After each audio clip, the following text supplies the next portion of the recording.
Now, let's proceed to Article 1167. So, Article 1167 talks about obligation to do naman. Ito naman, obligation to do, if the debtor or obligor fails to do an obligation to do, okay, what are your remedies? So, ang remedy daw is, it shall be done at the expense of the debtor or obligor. Ito, iset natin, no?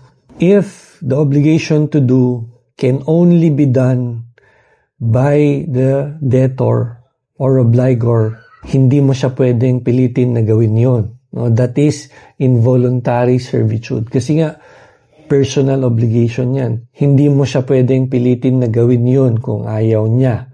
Okay. What then can be done?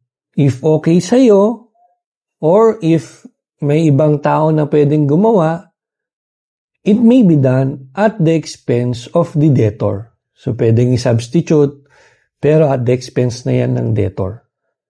Or, kung walang pwedeng gumawa, kasi si debtor lang talaga, si obligor lang talaga ang pwedeng gumawa, okay, then, ang remedy mo lang dyan is damages. So, yan yung Article 1167. Ang sabi din dyan, no, if the obligation to do is done in contravention of the tenor of the obligation, then same remedy, meaning, it may be done at the expense of the debtor or obligor, or seek for damages if hindi siya pwedeng masubstitute or walang ibang tao na pwedeng gumawa nun.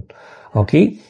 Now, dun sa last sentence, ang sabi dyan, it may be decreed that what has been poorly done be undone. So, if ginawa nga niya, pero hindi naman magandang pagkakagawa, hindi na-meet yung mga sinabi niyang expectations or promises, ang ibig sabihin lang nun is pwede mo daw ipagawa ulit.